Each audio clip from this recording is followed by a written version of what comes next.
What would it be like if going to school meant learning math while digging in the dirt, or reciting Spanish verbs while touching soft green moss and tasting wild fruits, or learning about apartheid while frolicking in the rain? Smelling damp and pungent leaves and blossoming flowers? What if learning about water conservation happened while listening to the gurgle of a bubbling stream?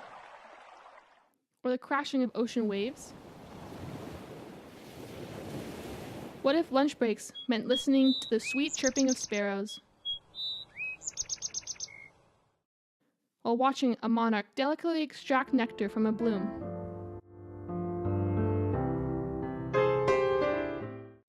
In 1957, with the success of Sputnik, a perceived educational crisis arose across the nation.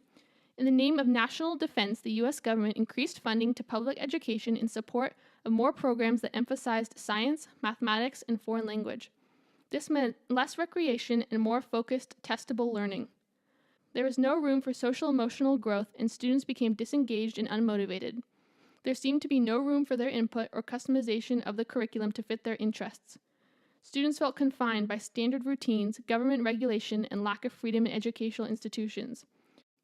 As these changes took hold over time, the idea of the outdoor school evolved as a deliberate way to ensure students were getting the outdoor exposure necessary to create a balanced life. One example of these programs that emerged was Outward Bound. Outward Bound came at a time when America was going through one of its cyclic periods of change. It was no coincidence that Outward Bound grew rapidly during the turbulent 60s, an era of freedom marches, student protests, and peace rallies. In the 1960s, my generation set out on a journey of change. Coming out of an atmosphere of conformity, a new spirit began to appear. Today, outdoor programs continue to teach students how to care for themselves as much as for each other, as well as an environment that supports this learning. In this video, we will analyze the value of outdoor learning in the form of adventure programs as well as outdoor academic classrooms, and its effect on tomorrow's leaders.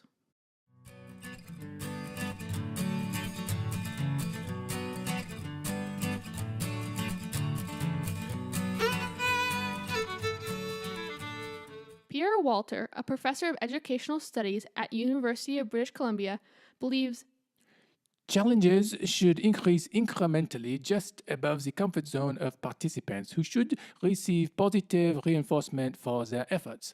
Learners should experience task mastery while learning from their failures.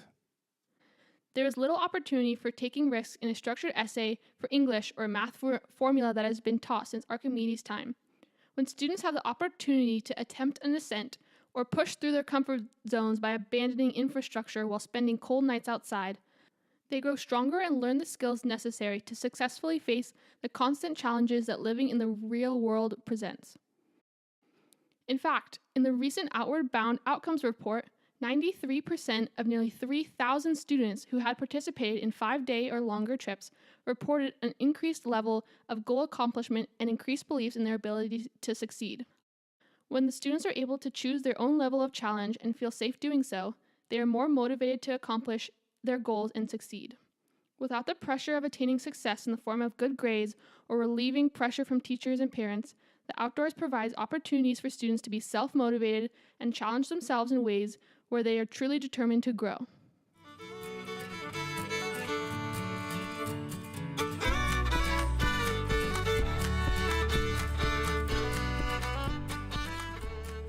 Outdoor education uses methods of positive reinforcement, and it is with this encouragement that students are able to power through challenges, increasing their chances for success.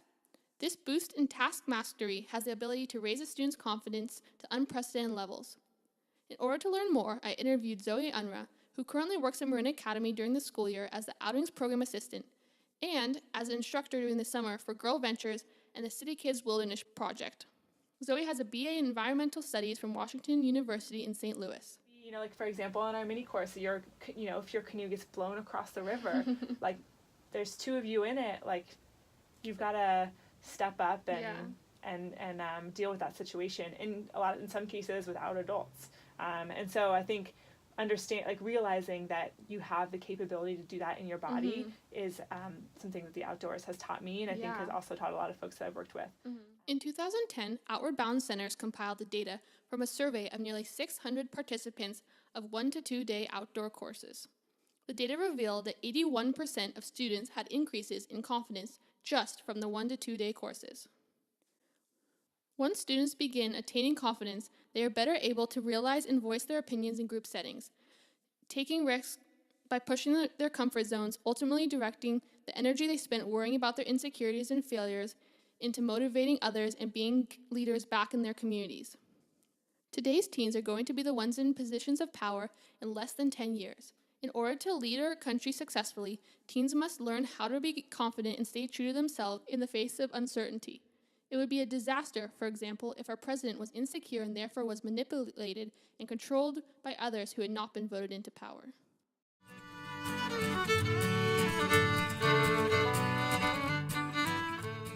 Honesty is a crucial aspect in creating a safe environment where students can be vulnerable. In standard schools, students who lie and are cruel to their peers often rely on only having to be with the student that they bullied for the school day. Afterwards, they can go home and forget that they weren't truthful. The consequences may not be as obvious. When participating in overnight outdoor programs, students don't have the ability to escape their shortcomings. They are stuck with the effects of their poor behavior for days at a time. Likewise, participants rely on each other for survival and are therefore required to foster trust and reliability among themselves. For example, it would be physically dangerous for a student to lie to themselves or to the leader, saying they weren't truly cold or hungry. In order to participate and push boundaries safely, students need to be truthful about their own needs as well. When students like the high schoolers depicted in this image are able to be vulnerable and honest in their personal challenges and goals, their peers are better able to support them and encourage them in their own journey.